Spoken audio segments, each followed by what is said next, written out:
Well, tomorrow is October 4th, the feast day of St. Francis of Assisi, and traditionally the annual blessing of the animals, because St. Francis is the patron saint of animals. And today is also World Communion Sunday. Wow, that's a lot of stuff going on. And what have they got to do with each other? Well, I think really quite a lot. St. Francis is remembered more than anything else, I think, for being so utterly kind. Not just kind to animals, but kind, radically kind to all of creation. He cared for animals. He cared for the poor. He was born into a very wealthy family.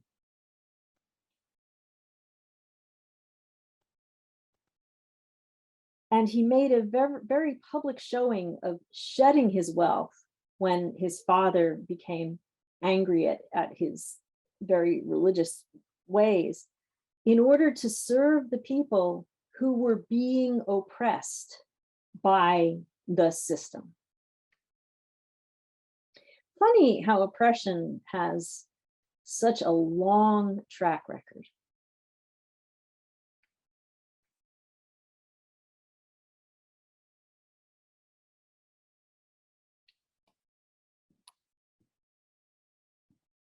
And his caring was so radical that it included every aspect of creation, including the animals. I think Francis knew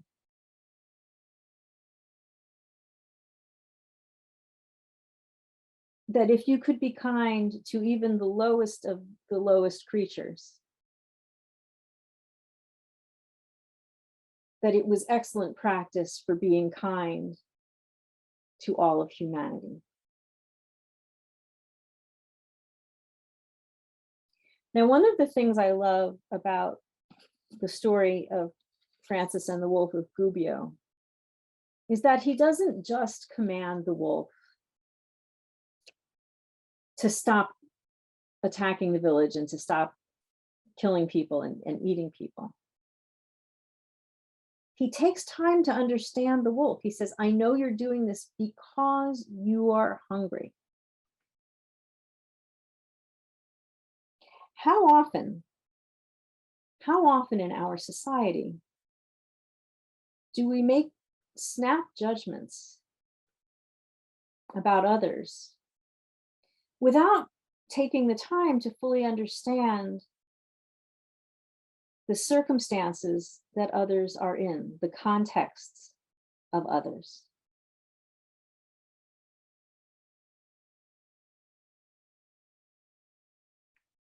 People without boots cannot pull themselves up by their bootstraps.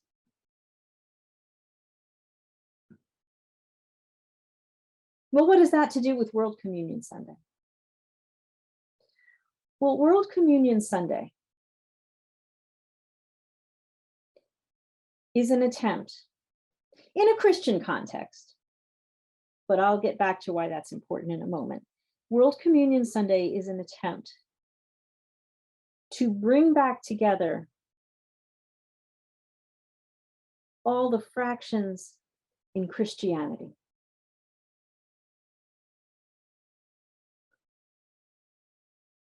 Because the place that in Christianity that Jesus intended to be the most welcoming spot, the communion table, has become in many places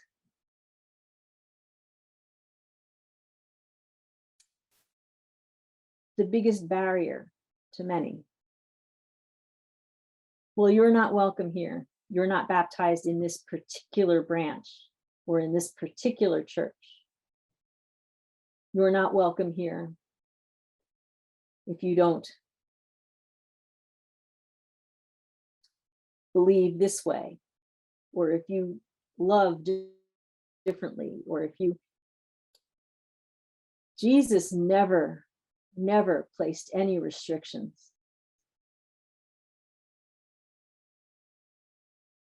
on that communion. The communion was a reminder of the covenant from Exodus 24, the covenant ceremony that the Israelites had on top of Mount Sinai, that original covenant. Jesus was recalling that with his disciples and said, well, whenever you do this in remembrance of me.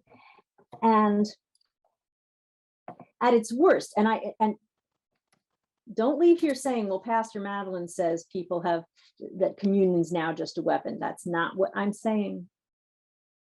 Listen carefully. At its worst, and we all have moments when we're at our worst. At its worst, it has been weaponized. We've seen some bishops, some Catholic bishops, arguing about whether or not they should give communion to the President of the United States because of his public political stances. Wow.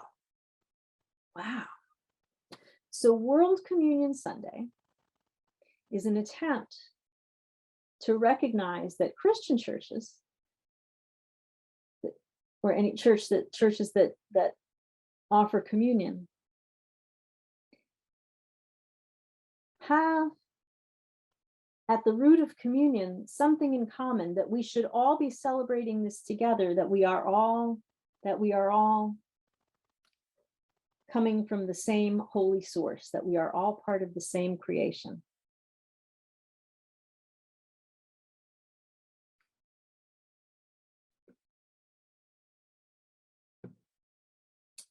And as if by divine intervention,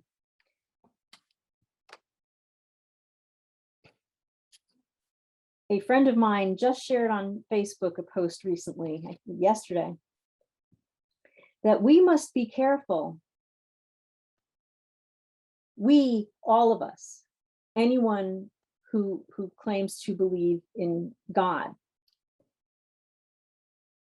to not claim God just for ourselves or just for our religion, because that is when we turn to idolatry, to say that my God is different from your God, that we must recognize. And again, I'm asking you to use your translator, understand God however you understand God to be, that God is the God of all people, that we come to God in different ways, we understand God differently, we react differently, but there is not a Christian God and a Jewish God and a Muslim.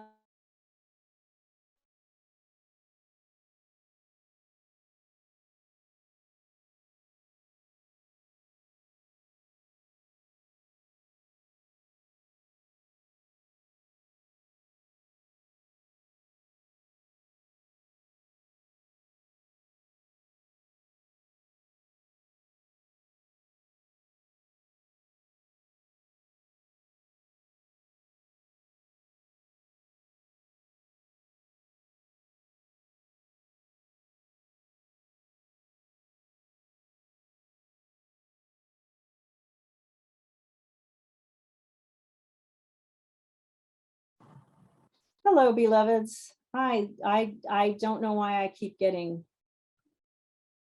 Well, apparently I was frozen for a long time. So I don't know how much of my sermon you were hearing, but there we go. So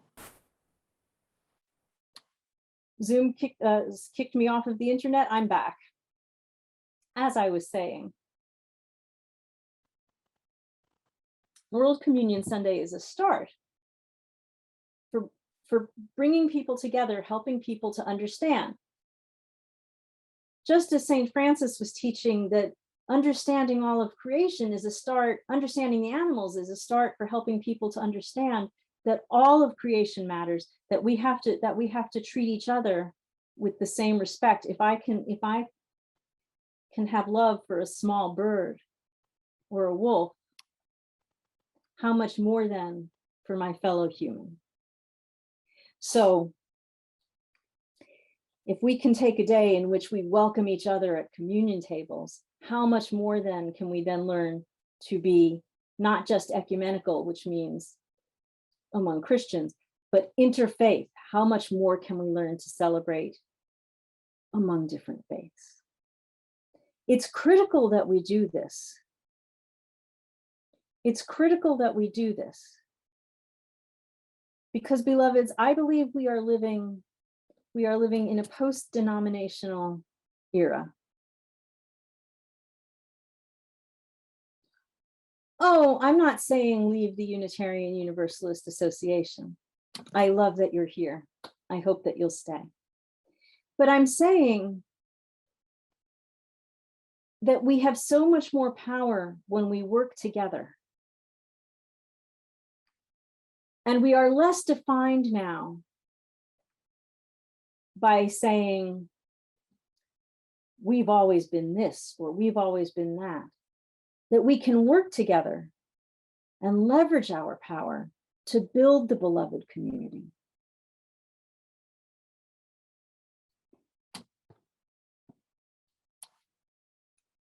Our seventh principle says that we affirm and promote the interdependent web of all existence of which we are a part.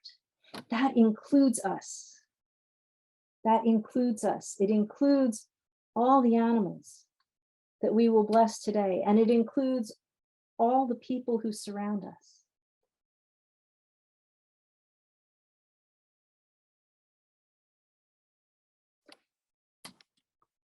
But it means we have to understand them and their contexts too.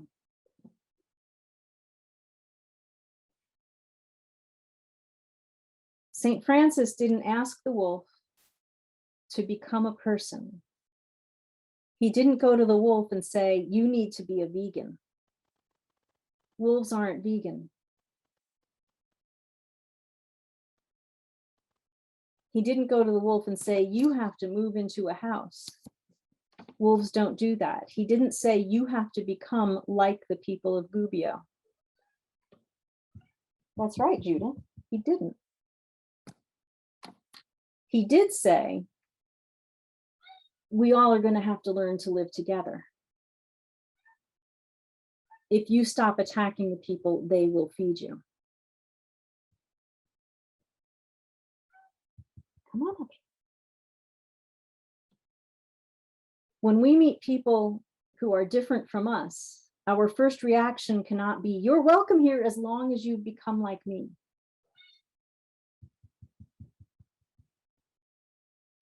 We have to learn from one another. We have to welcome one another. Yeah. We have to teach one another. But we can't take all the time for ourselves. We have to leave space for others to teach us.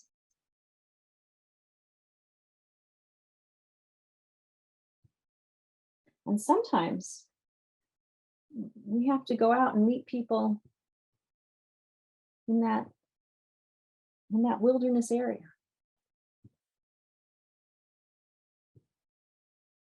So we're doing a lot of that work now. Last year, we voted to affirm the eighth principle, to adopt it in our congregation. And this year we're doing more work on it because we know that it doesn't mean anything if we just say, oh yeah, we like those words. And I'm delighted that we're doing that work. And let's keep in mind that we're not the only people doing the work.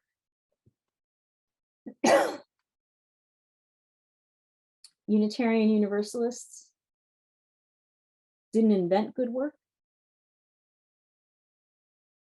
There are others out there with whom we can form partnerships. Others out there from whom we can learn.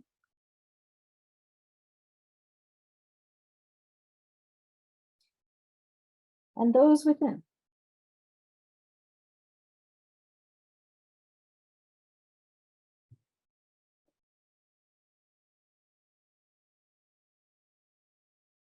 And doing the work doesn't mean that we have to be solemn all the time. There can be joy in the work.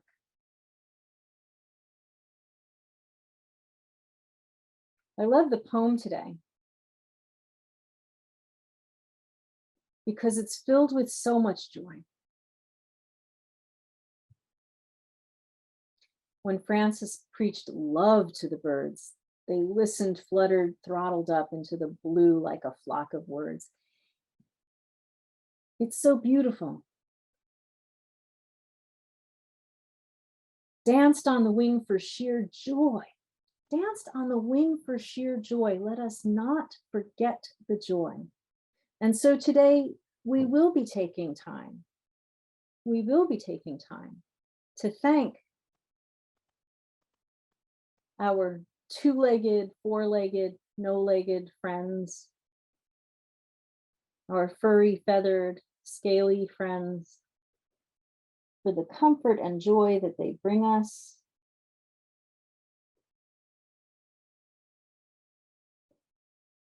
We will give them a blessing later this afternoon for the blessings they have bestowed upon us,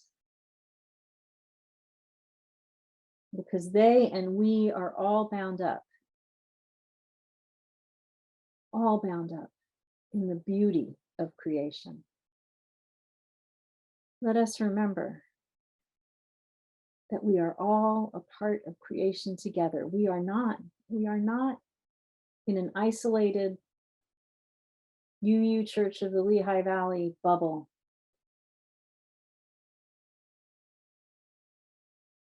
We are part of the world.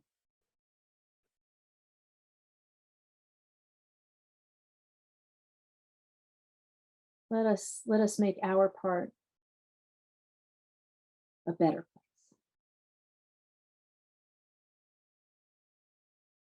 Namaste.